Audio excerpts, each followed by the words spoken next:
الحمد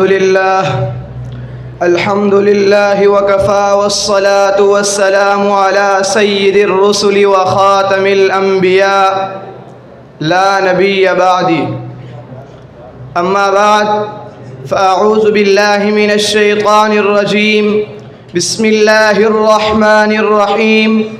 ما كان محمد أبا أحد من رجالكم ولكن رسول الله وخاتم النبيين. صدق الله العظيم. وقال النبي صلى الله عليه وسلم: سيكون في أمتي 30 كذابون كلهم يزعم أنه نبي وأنا خاتم الأنبياء لا نبي بعدي.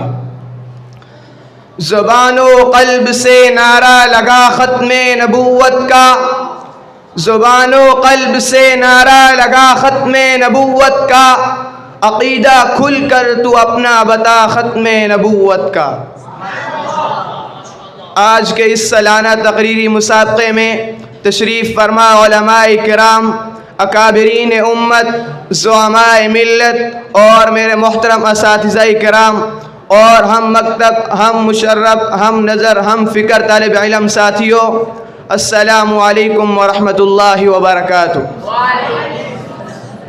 آج میں آپ حضرات کے سامنے جس عنوان کو لے کر حاضر ہوا ہوں وہ ہے عقیدہ ختم نبوت. سامعین محترم، ختم نبوت کو ماننا دین کے اہم ترین ارکان میں سے ایک رکن ہے، اور یہ ایک ایسا مسئلہ ہے جس پر تمام امت کا اتفاق ہے.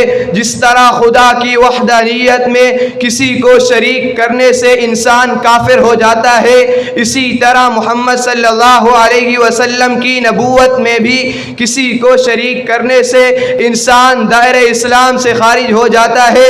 اس لیے کہ قرآن کریم کی 100 آیات، پیغمبر صلی اللہ علیہ وسلم کے 200 فرمودات اور بزرگوں کے تقریباً 1500 ارشادات اس بات پر گواہ ہیں کہ محمد صلی اللہ علیہ وسلم کے بعد نبوت کی کرسی پر نہ کوئی آیا ہے نہ کوئی آئے گا.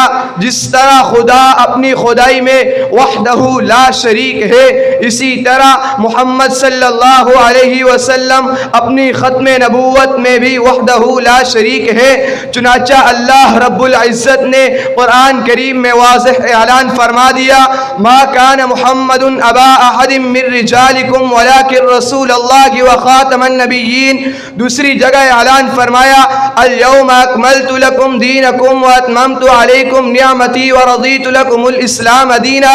قرآنی دلائل کے بعد آئیے احادیث کے صفحات کو پلٹتے ہیں.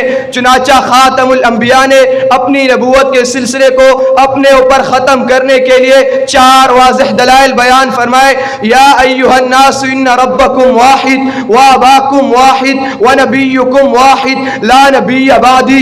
رسول اللہ صلی اللہ علیہ وسلم کا دوسرا اعلان صحیح بخاری جلد 2 صفحہ نمبر 632 پر ارشاد فرمایا: الا انہ لیس نبی بعدی انہ سیکون فی امتی 30 کذابون کلہم یزعم انہ نبی وانا خاتم النبیین لا نبی بعدی.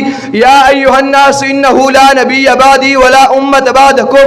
اب جو شخص ان دلائل واضحہ کا انکار کرے گا وہ دائرہ اسلام سے خارج ہوگا. اس لیے امام ابو حنیفہ رحمہ اللہ فرماتے ہیں اگر کوئی شخص کہے کہ وہ نبی ہے تو اسے دلیل مانگنے والا بھی کافر ہو جاتا ہے. ان واضح حقائق اور ذرری اقوال کے بعد دینی اور دنیاوی اعتبار سے کسی دلیل کی ضرورت نہ تھی، لیکن برطانوی دور اقتدار میں کوئی ہمت نہ کر سکا کہ وہ دجال قادیان سے وہ سلوک کرے جو حضرت ابوبکر صدیق رضی اللہ تعالی عنہ کے حکم پر حضرت وحشی رضی اللہ عنہ نے مسلمہ کذاب سے کیا تھا. میرے دوستو، آپ آئیے ذرا تاریخ کے اوراق کو پڑھ کر دیکھتے ہیں. سب سے پہلے جس شخص کے حصے میں یہ بدبختی آئی، دنیا اسے مسلمہ کذاب کے نام سے جانتی ہے. یہ شخص 9 ہجری میں بنو حنیفہ کے وفد کے ساتھ آیا تھا. اس نے خاتم النبیین سے کہا کہ اگر آپ اپنے بعد مجھ کو اپنا قائم مقام بنانے کا وعدہ کرے تو میں آپ سے بیعت کر لوں گا. اس پر رسول عربی صلی اللہ علیہ وسلم نے کھجور کی ایک شاخ کی طرف اشارہ کر کے فرمایا: اگر تو مجھ سے کھجور کی یہ شاخ بھی مانگے گا تو میں نہیں دوں گا. اسی طرح ہر دور کے اندر کوئی نہ کوئی جھوٹا کذاب نبوت کا دعویٰ کرتا رہا ہے. ان میں سے بعض کو اللہ نے ہدایت کی توفیق نصیب کی اور وہ توبہ طائب ہو کر مسلمان ہو گئے۔ اس کے بعد عصر قریب میں ایک ایسا قذاب انگریزوں کی پشت پناہی میں کھڑا ہوا جس نے کافی خلقت کو گمراہ کیا، لیکن علماء ربانیین کی قربانیوں نے اور غیرت مند قوم کے بیٹوں نے اپنی جانوں کے نذرانے پیش کر کے اس کے باطل عقائد کو بے نقاب کیا۔ میرے دوستو، رسول اللہ صلی اللہ علیہ وسلم ہمارے ہیں اور ہم رسول اللہ صلی اللہ علیہ وسلم کے ہیں۔ رسول اللہ صلی اللہ علیہ وسلم نے فرمایا انا حظکم من الانبیاء وانتم حظی من الامم، چنانچہ آج کے بعد عزم کرو کہ جب کبھی ناموس رسالت کی حفاظت کی ضرورت پڑے گی تو ہم اپنی جانوں کے نذرانے پیش کرنے سے گریز نہیں کریں گے، اس لیے کہ مسلمانوں کے ایمان کی مثال حضرت سمیہ رضی اللہ تعالی عنہا کی طرح ہونی چاہیے کہ جنہیں ابو جہل نے چھرا مارا، کہنے لگی لوگوں گواہ رہنا میں زندہ دو ٹکڑے ہو کر چری جا رہی ہوں، لیکن میرے عقیدے میں فرق نہیں آیا، میرا خدا بھی ایک ہے، میرا مصطفیٰ بھی ایک ہے۔ آخر میں اتنا ہی کہوں گا، اس جان دو عالم پہ فدا جان کریں گے، اس جان دو عالم پہ فدا جان کریں گے، یوں عشق کی تکمیل مسلمان کریں گے۔ انگریز کی ہر چال کا مرزائی ہے مہرا، انگریز کی ہر چال کا مرزائی ہے مہرا، ہم انگریز کے مہرے کو پریشان کریں گے۔ واللہ وہ دن بھی آئے گا کہ ارباب حکومت غدار و وفادار میں پہچان کریں گے، واللہ وہ دن بھی آئے گا خود ان کے پجاری ربوے کے صنم خانے کو ویران کریں گے۔ وآخر دعوانا الحمدللہ رب العالمین۔